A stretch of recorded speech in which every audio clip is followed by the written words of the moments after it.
Bismillahirrahmanirrahim. Assalamualaikum warahmatullahi wabarakatuh. Wassalatu wassalamu ala israfil anbiya'i wal mursalin wa ala alihi washabihi ajmain. Amma ba'du. Perkenalkan, nama saya Indaru Satrio. Saya merupakan dosen di Fakultas Hukum Universitas Bangka Belitung. Pada kesempatan kali ini, izinkan saya untuk unjuk kerja Tridharma Perguruan Tinggi dalam bidang pengajaran. Mengacu pada bidang keilmuan yang saya pelajari selama ini, yaitu rumpun hukum pidana, saya pernah mengampu beberapa mata kuliah pada rumpun hukum pidana ini. Adapun mata kuliah tersebut diantaranya adalah hukum pidana, hukum acara pidana, tindak pidana korupsi dan tindak pidana khusus lainnya, kriminologi, dan beberapa mata kuliah lain dalam rumpun hukum pidana. Dalam kesempatan kali ini saya juga ingin menjelaskan terkait dengan identitas salah satu mata kuliah yang saya ampu, yaitu hukum acara pidana. Mata kuliah hukum acara pidana itu sendiri mempunyai bobot sebesar 3 SKS. Mata kuliah ini menjadi prasyarat bagi beberapa mata kuliah pilihan bagian di rumpun hukum pidana. Namun sebelum mengambil mata kuliah hukum acara pidana, juga harus mengambil mata kuliah yang sebelumnya, yaitu hukum pidana. Seperti itu. Dan diberikan kepada mahasiswa semester 3. Dalam mendeskripsikan mata kuliah ini, saya menggunakan metode DIA, yaitu Delivery, Interaction, dan Assessment. Muatan delivery meliputi penjelasan tentang materi pengertian hukum acara pidana, sejarah hukum acara pidana, tujuan hukum acara pidana, asas-asas hukum acara pidana, sumber hukum acara pidana, proses pemeriksaan dalam perkara pidana, kekuasaan mengadili atau kompetensi, penyelidikan dan penyidikan, kemudian penangkapan serta penahanan, penggeledahan dan penyitaan, surat perintah penghentian penyidikan, pra penuntutan, dan masih banyak lainnya. Penggunaan metode interaction saya gunakan saat memberikan materi kepada mahasiswa. Pemberian ruang untuk bertanya kepada mahasiswa saya berikan saat perkuliahan berlangsung, sehingga komunikasi dua arah antara dosen dengan mahasiswa akan dapat diciptakan. Seperti itu. Metode ini juga diharapkan dapat menggali pemahaman sejauh mana mahasiswa dapat memahami materi yang telah saya berikan selama perkuliahan. Adapun ruang diskusi ini dipakai untuk memberikan gambaran tentang penggunaan teori atau asas dalam sebuah kasus yang real atau nyata, sehingga materi yang diberikan tergambar jelas bagaimana pengaplikasiannya. Adapun tugas yang diberikan kepada mahasiswa secara praktis bertujuan untuk membangun analisis mahasiswa akan suatu permasalahan yang muncul dan memberikan solusi terbaik dengan tetap melandaskan pada teori dan asas yang telah dipelajari bersama. Tugas berupa opini yang wajib dikirimkan ke sebuah surat kabar menjadi tantangan tersendiri yang berfungsi untuk membiasakan mahasiswa dengan dunia menulis dan berargumentasi. Tentunya tetap dikaitkan dengan materi dalam mata kuliah hukum acara pidana, seperti itu.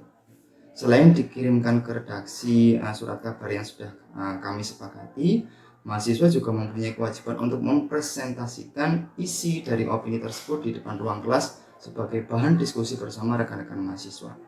Pada kesempatan inilah metode student center learning tercipta. Mahasiswa dapat memberikan kontribusi dalam perkuliahan secara langsung. Hal ini juga dapat memantik mahasiswa untuk berpikir lebih kritis dalam menghadapi argumentasi atau pertanyaan-pertanyaan dari mahasiswa yang lain.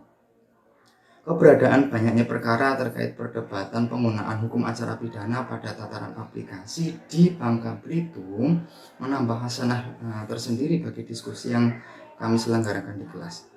Mahasiswa dapat mengaplikasikan teori dan asas yang kami pelajari, sedangkan dosen juga dapat memberikan pemahaman lebih lanjut tentang penerapan teori dan asas tersebut.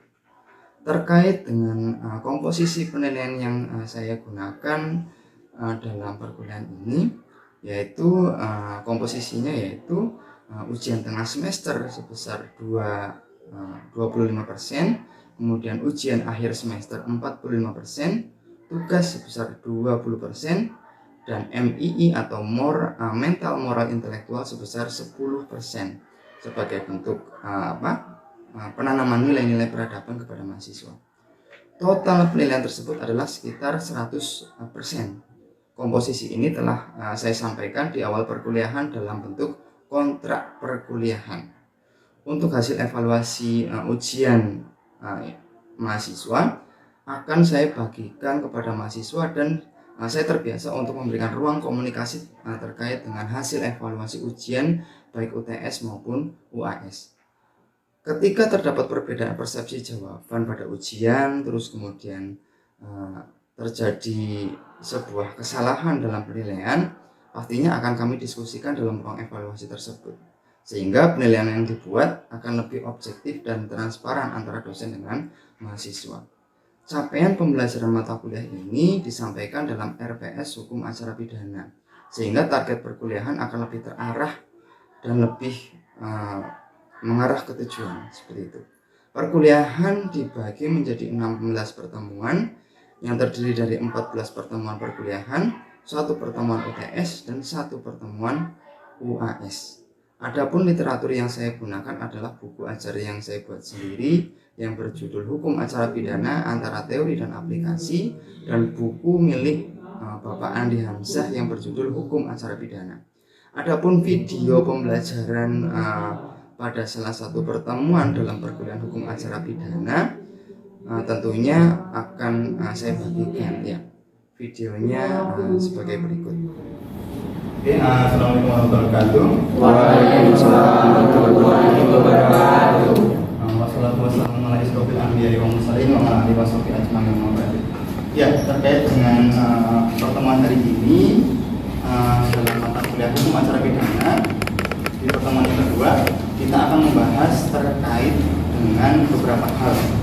Poin yang pertama adalah terkait dengan asas hukum acara pidana, yang kedua adalah terkait dengan sumber hukum acara pidana, yang ketiga adalah terkait dengan proses hukum acara pidana, yang keempat terkait dengan pemeriksaan dalam hukum acara pidana, yang kelima terkait dengan kompetensi hukum acara pidana, dan keenam terkait dengan menyentuh penyelidikan dan penyidikan dalam hukum acara pidana.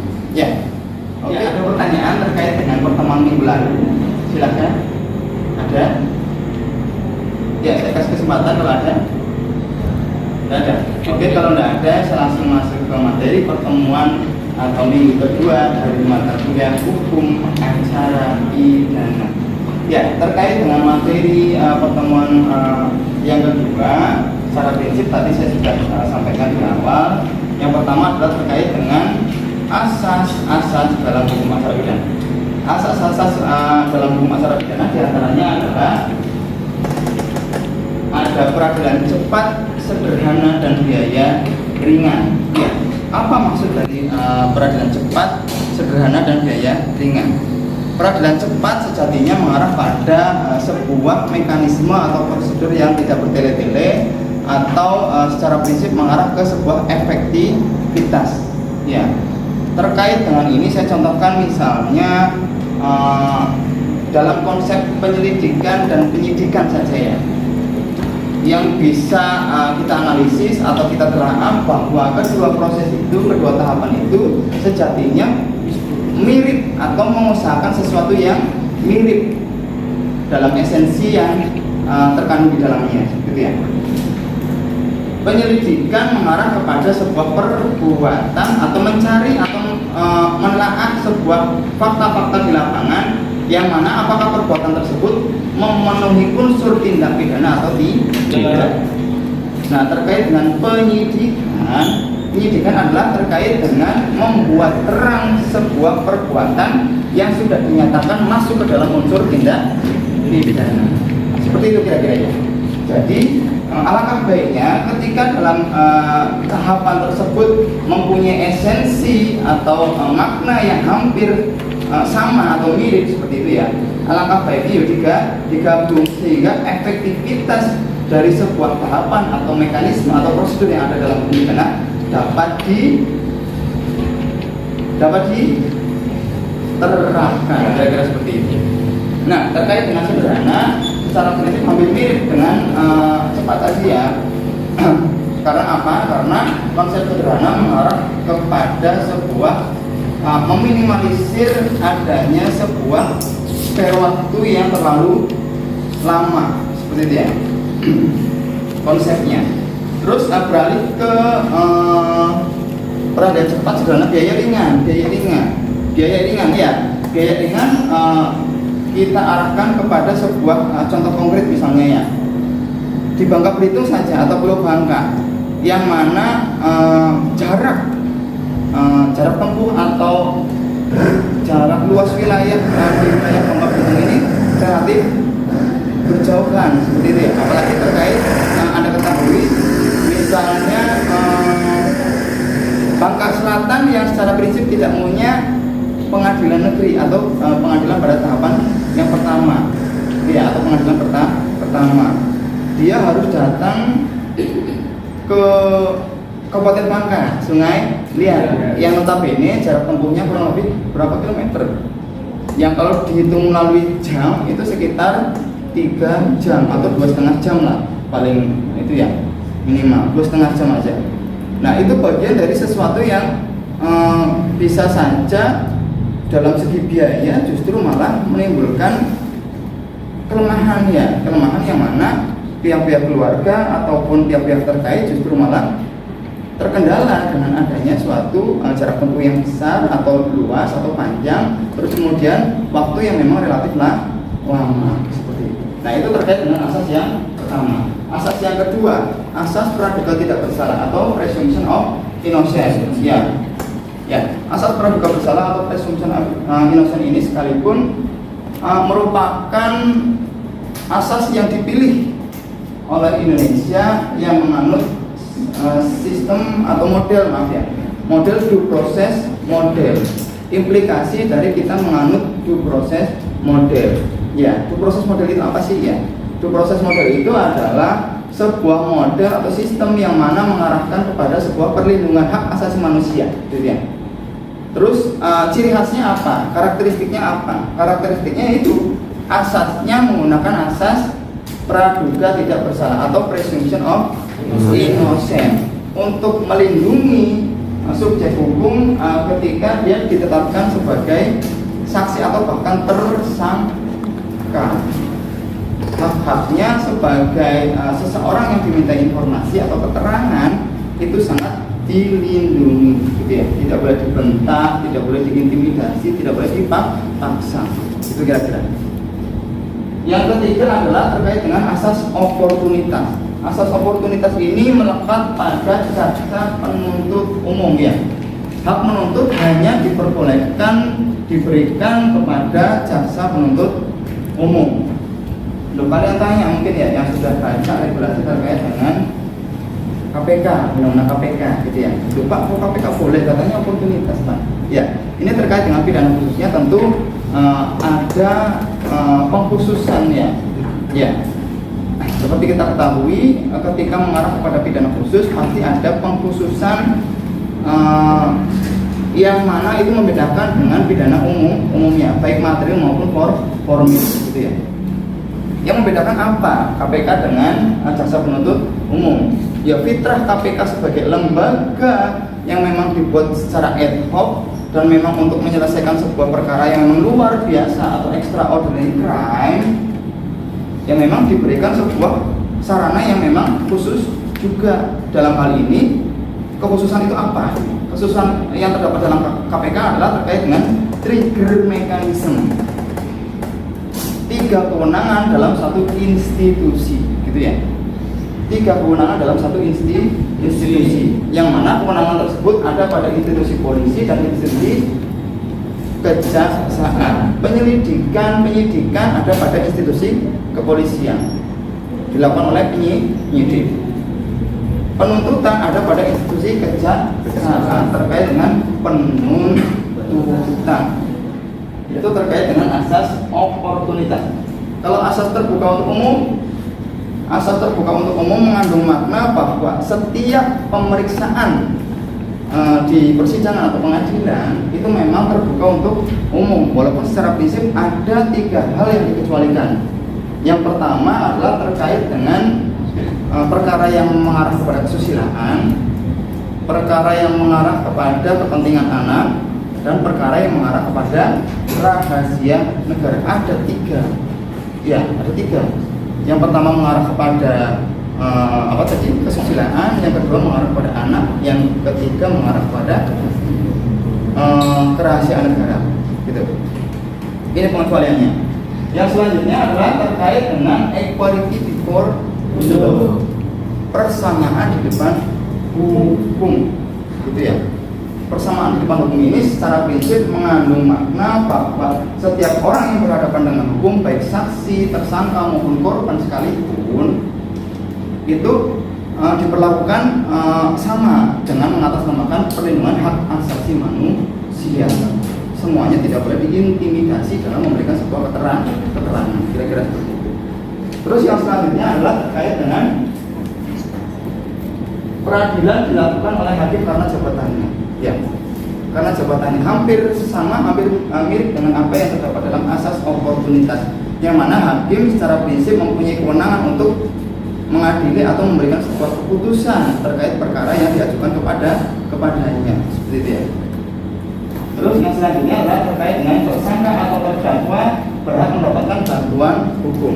Bantuan hukum ini terdapat dalam pasal 56 KUHP, ya, yang mana ketika ancaman sanksinya lebih dari 5 tahun, negara harus turun dengan bantuan hukumnya, kira-kira seperti itu. Yang selanjutnya adalah terkait dengan asas akusatur. Asas akusatur. Asas akusatur ini terkait dengan apa yang terdapat dalam alat bukti ya, 184. Alat bukti dalam hukum acara pidana ada 5 plus 1. Ya, 5 plus 1 maksudnya 5 yang terdapat dalam 184 KUHP dan 1 yang terdapat dalam Undang-Undang ITE terkait dengan penyadapan. Yang terdapat dalam 184 apa saja Pak? 1. Keterangan saksi, 2. Keterangan ahli, 3. Keterangan terdakwa, 4. Surat imam petunjuk, gitu ya. Nah, terkait dengan ini yang membedakan dengan apa yang terdapat dalam HIR secara penafsiran historis tentunya berbeda ya, karena dulu HIR tidak memisahkan antara urusan privat dengan urusan publik. Ketika turun dipisahkan menjadi acara perdata dan acara pidana, itu berubah ya, hukum acara pidana berubah. Namun hukum acara perdata itu masih sama, relatif sama dengan apa yang terdapat dalam HIR. Alat bukti dalam acara perdata itu surat saksi sangka sumpah pengakuan, 5 sama. Dalam hukum acara pidana, keterangan saksi, keterangan ahli, surat petunjuk, keterangan terdakwa. Nah, yang membedakan adalah terkait dengan apa yang terdapat dalam acara pidana atau HIR itu pengakuan. Yang terdapat dalam hukum acara pidana itu keterangan terdakwa. Ya, ketika menganut alat bukti pengakuan, gitu ya, terdapat dalam hukum acara pidana dan HIR, asas yang dianut adalah inquisitur. Tersangka atau terdakwa dijadikan sebagai objek hukum atau objek pemeriksaan. Kalau akusatur itu tersangka dijadikan sebagai subjek hukum atau subjek pemeriksaan. Ya, sehingga tidak boleh ditendang, dipukul atau bahkan diintimidasi kalau bentuk apapun. Gitu ya. Itu terkait dengan asas akusatur. Kalau asas pemeriksaan hakim secara langsung dan lisan itu mengandung makna bahwa secara fitrah memang iya bahwa pemeriksaan itu langsung diperiksa di muka persidangan di depan hakim secara lisan. Namun terkait dengan perkembangannya itu ditafsirkan secara ekstensif, itu diperluas. Ekstensif itu memperluas makna yang ada, gitu ya. Sehingga konsep lisan itu secara lisan tetap dilakukan, boleh secara video call, namun tetap dilakukan secara tepat waktu, gitu ya. Tepat waktu maksudnya ya live pada saat itu, tidak boleh recorded, gitu ya. Gitu kira-kira. Itu terkait dengan asas dalam hukum acara pidana. Ada yang mau tanya? Silahkan. Mbak Vina. Iya. Ya. Saya ingin bertanya yang dalam asas terbuka untuk umum. Ya. Nah, tadi dijelaskan terdapat beberapa perkara yang sidangnya tertutup. Ya. Apakah sidangnya sepenuhnya tertutup, Pak? Apa ada yang ditunjukkan? Oh iya. Apa? Maksudnya apakah memang benar-benar tertutup Iya.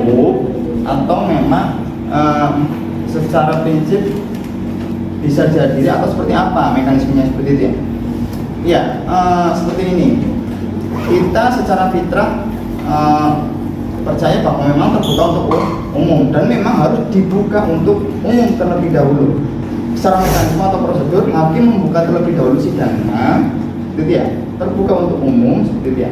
Namun ketika merujuk pada hal-hal yang lebih spesifik terkait dengan perkara yang akan disidangkan, ketika terkait dengan tiga hal tersebut, terkait dengan mengarah pada hal-hal yang mengarah pada kesusilaan anak dan juga kerahasiaan negara, ya tentunya harus ditutup. Namun pada awal persidangan tetap membuka untuk umum, seperti itu ya.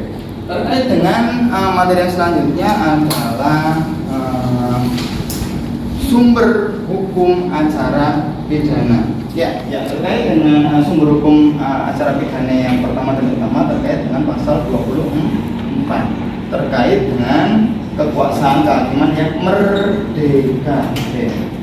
Secara prinsip hakim ketika menjalankan kewenangannya, menjalankan tugasnya atau pihak-pihak kehakiman, gitu ya, menjalankan kewenangannya itu terlepas atau terbebas dari kekuasaan manapun dan apapun.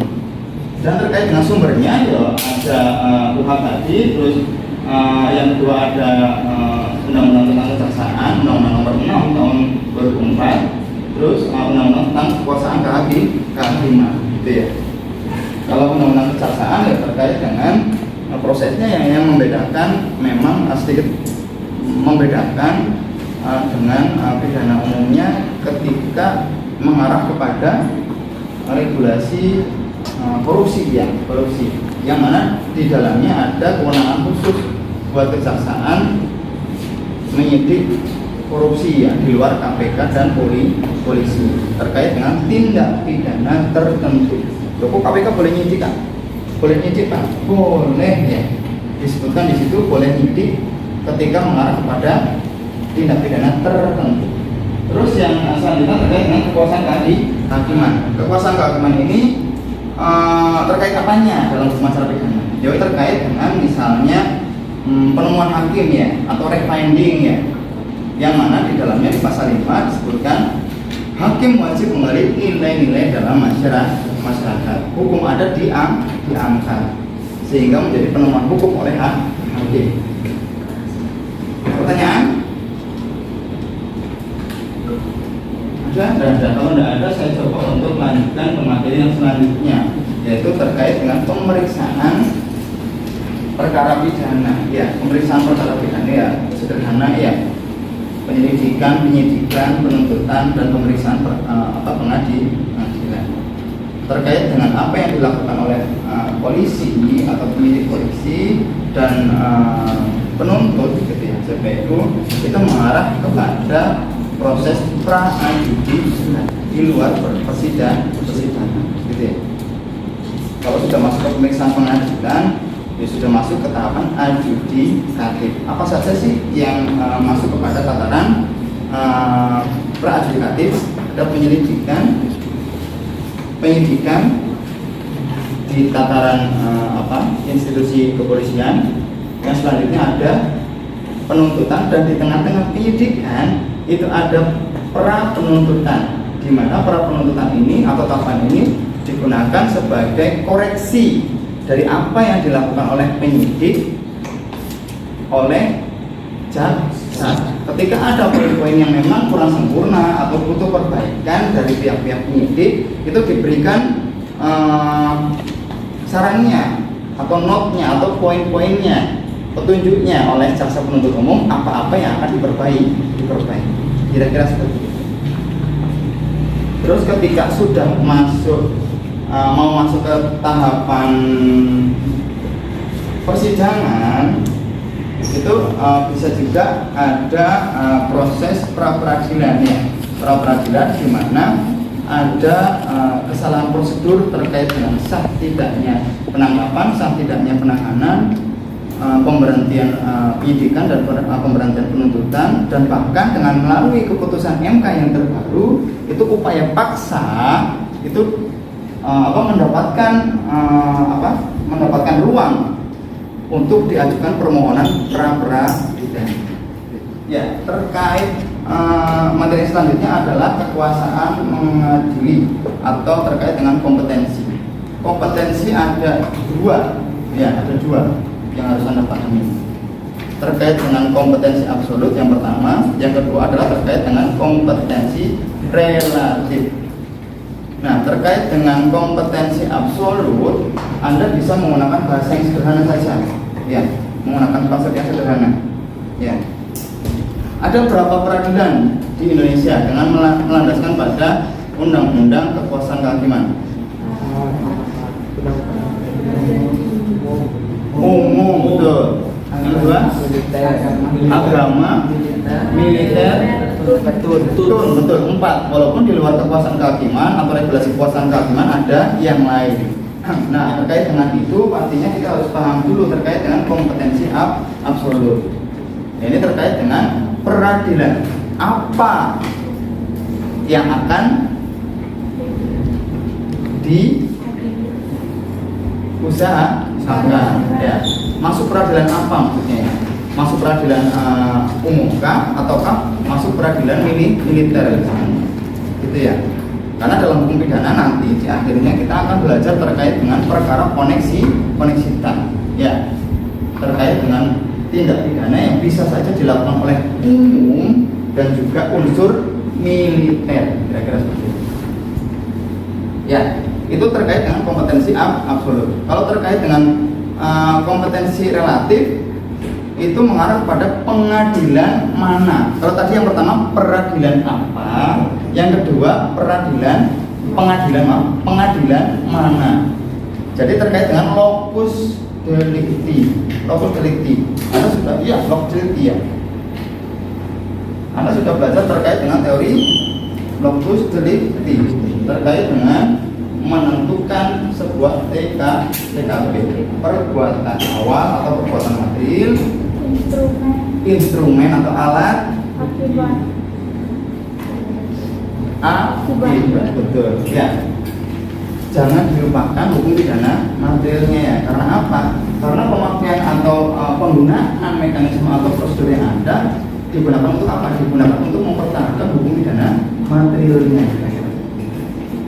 Ya, terkait dengan materi yang ada secara prinsip sudah saya sampaikan untuk pertemuan kali ini.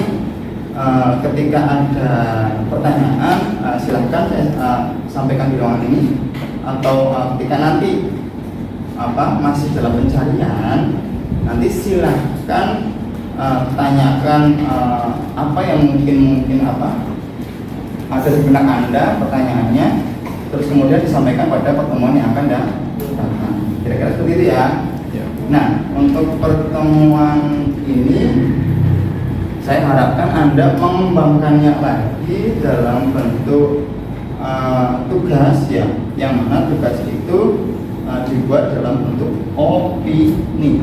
Yang opini itu nantinya akan Anda sampaikan atau kirim ke sebuah redaksi, terus kemudian bukti Anda menyampaikan tugas tadi ke sebuah redaksi, silahkan kirimkan juga ke saya, gitu ya. Ada nilai plus buat Anda ketika tugas itu terbit dan benar-benar terbit di surat kabar yang sudah kita tentukan sebelumnya, Bank Kapos dan Bubble Pos, kira-kira gitu. Oke, terima kasih sudah bergabung pada perkuliahan siang hari ini. Mohon maaf dengan segala keterbatasan saya. Saya tutup perkuliahan ini. Bila kita beri hidayah. Wassalamualaikum warahmatullahi wabarakatuh. Waalaikumsalam.